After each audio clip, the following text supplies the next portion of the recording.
نبی کریم صلی اللہ علیہ وآلہ وسلم نے ارشاد فرمایا کما تکونون کذالک یعمر علیکم، فرمایا جیسے تم ہوگے ویسے ہی حکام تم پر مسلط کر دیے جائیں گے۔ اگر عوام نیک ہوگی تو حکمران بھی نیک آئیں گے، اگر عوام نافرمان ہوگی تو اللہ تعالیٰ حکمران بھی ویسے ہی خبیث ترین جو ہیں وہ لوگوں پر مسلط فرما دیتا ہے۔ نبی کریم صلی اللہ علیہ وآلہ وسلم کا یہ فرمان علی شان ہے کہ نبی علیہ الصلوۃ والسلام فرماتے ہیں قال رسول اللہ صلی اللہ علیہ وآلہ وسلم ان افضل عباد اللہ عند اللہ منزلۃ یوم القیامہ امام عادل، فرمایا قیامت والے دن اللہ کے بندوں میں سے سب سے افضل بندہ اللہ کے نزدیک وہ ہوگا کہ جس حاکم نے دنیا میں رہ کر عدل کیا ہوگا۔ اور فرمایا کہ رقیق و ان شر الناس عند اللہ منزلۃ یوم القیامہ امام جائر خارق، فرمایا کہ قیامت والے دن اللہ کے نزدیک سب سے برا اور خبیث ترین بندہ وہ ہوگا کہ وہ بادشاہ جس نے دنیا میں رہ کر لوگوں پر ظلم کیا ہوگا اور لوگوں پر سختی کی ہوگی، اللہ کے نزدیک وہ بڑا بدترین بندہ ہوگا۔ تو اگر برے حکمران ہم پر مسلط ہو رہے ہیں تو ہماری بدعمالیوں کا نتیجہ ہے، ہماری بدعمالیوں کی وجہ سے ہم پر ایسے حکمران مسلط ہو رہے ہیں۔ تو یہ کیسے سختی دور ہوگی؟ یہ بے ایمان اور خبیث طرح کے جو حکمران ہیں ہم سے کیسے دور ہوں گے؟ سنیں، نبی کریم صلی اللہ علیہ وآلہ وسلم نے ارشاد فرمایا، حدیث قدسی ہے کہ خالق کائنات نے فرمایا ان اللہ تعالی یقول انا اللہ لا الہ الا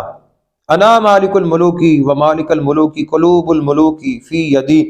فرمایا کہ میں اللہ ہوں، میرے علاوہ کوئی معبود نہیں، میں بادشاہوں کا بادشاہ ہوں، فرمایا میں بادشاہوں کا بادشاہ ہوں اور بادشاہوں کے دلوں پر بھی میری حکومت ہے۔ فرمایا وَإِنَّ الْعِبَادَ إِذَا أَطَاعُونِي حَوَّلْتُ قُلُوبَ مُلُوكِهِمْ عَلَيْهِمْ بِالرَّحْمَةِ وَالرَّفْقَةِ، فرمایا کہ اگر عوام یعنی کسی ملک کی رعایا اگر اللہ تعالیٰ کی فرما بردار ہو، اللہ تعالیٰ ایسے حکمران لاتا ہے کہ جن کے دلوں میں نرمی ہوتی ہے، جن کے دلوں میں رحمت ہوتی ہے۔ اور اگر وَإِنَّ الْعِبَادَ إِذَا عَصَوْنِي حَوَّلْتُ قُلُوبَهُمْ بِالسَّخَّةِ بِالنَّقْمَةِ فَصَامُوهُمْ سُوءَ الْعَذَابِ، فرمایا اگر عوام رعایا جو ہے وہ نافرمان ہو، اللہ تعالیٰ کے احکامات کو جھٹلانے والی ہو، رد کرنے والی ہو، پس پشت ڈالنے والی ہو، اللہ فرماتا ہے پھر میں ایسے حکمران لاتا ہوں جو بڑے سخت ہوتے ہیں، جو ظالم اور جابر ہوتے ہیں۔ فرمایا پھر وہ کیا کرتے ہیں؟ وہ لوگوں پر عذاب فصاموہم سوء العذاب، وہ لوگوں پر عذاب بن کر جو ہے وہ نازل ہوتے ہیں۔ اگر چاہتے ہو کہ اللہ تعالیٰ تم پر بہترین حکمران مسلط فرمائے تو فرمایا کہ پھر کیا کرو فلا تغشلوا انفسکم بالذکر والتضرع کاکفیکم ملوککم، فرمایا اگر چاہتے ہو کہ اللہ تم پر اچھے حکمران جو ہے وہ لے کر آئے، تمہیں بادشاہ اچھے عطا فرمائے، تو پھر فرمایا اللہ کے حضور عاجزی اختیار کرو، اللہ کا ذکر کرو، اللہ کی اطاعت میں اپنی زندگی گزارو، تم پر بادشاہ اللہ وہ لے کر آئے گا جو بڑے نرم دل کے مالک ہوں گے، جو بڑے رحمت کرنے والے ہوں گے، جو رعایا کا خیال کرنے والے ہوں گے۔ تو ہمیں چاہیے کہ ہم ان باتوں کو پلے باندھیں کہ جو نبی کریم صلی اللہ علیہ وآلہ وسلم نے ہمیں بتلائی ہیں کہ بادشاہ جو ہوتا ہے نا، بادشاہ وہ نبی علیہ الصلوۃ والسلام فرماتے ہیں، حدیث شریف ہے مشکات کے اندر، وعن ابن عمر ان النبی صلی اللہ علیہ وسلم قال ان السلطان ذل اللہ فی الارض، فرمایا بادشاہ جو ہوتا ہے وہ زمین پر اللہ کا سایہ ہوتا ہے، یعنی معاذ اللہ، اللہ تو سائے سے پاک ہے نا۔ مثال بیان فرمائی جا رہی ہے کہ جیسے کوئی درخت نہیں ہوتا، اس کا سایہ ہوتا ہے تو اس کے نیچے لوگ دھوپ سے بچنے کے لیے آ کر پناہ لیتے ہیں، بیٹھ جاتے ہیں۔ اسی طرح بادشاہ جو ہوتا ہے نا، اس کے پاس لوگ آتے ہیں، مظلوم آتے ہیں، بیچارے لوگ آتے ہیں، غم کے مارے لوگ آتے ہیں، جب بادشاہ کے پاس آتے ہیں تو وہ اپنی پریشانیاں پیش کرتے ہیں، تو وہ وہاں بادشاہ جب انصاف دلانے کی بات کرتا ہے، انصاف دلاتا ہے تو لوگ راحت محسوس کرتے ہیں۔ فرمایا لوگوں کہ جب اللہ تعالیٰ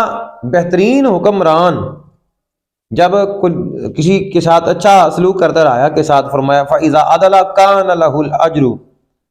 وَعَلَى الرَّعِيَّةِ الشُّكْرُ، فرمایا پھر کیا ہوتا ہے کہ عادل حکمران کو اللہ اجر عطا فرماتا ہے اور عوام جو ہوتی ہے اس پر یہ اللہ واجب کر دیتا ہے کہ وہ اللہ کا شکر ادا کرے۔ اور فرمایا وَإِذَا جَارَ كَانَ عَلَيْهِ الْإِسْرُ وَعَلَى الرَّعِيَّةِ الصَّبْرُ، اور اگر برے حکمران آ جائیں تو گناہ تو حکمرانوں کو ہوتا ہے، لیکن اللہ ساتھ ساتھ یہ بھی نبی علیہ الصلوۃ والسلام ساتھ ساتھ یہ بھی فرما رہے ہیں کہ اگر ظالم بادشاہ تم پر آ جائیں تو بغاوت کرنے کی بجائے اپنے اعمال کی اصلاح کرو، کیونکہ یہ جو برے حکمران تم پر مسلط ہوئے ہیں یہ تمہارے بد عمالیوں کا نتیجہ ہے۔ تو ہم اس سے بڑھ کر ہماری بد عمالیاں کیا ہو سکتی ہیں کہ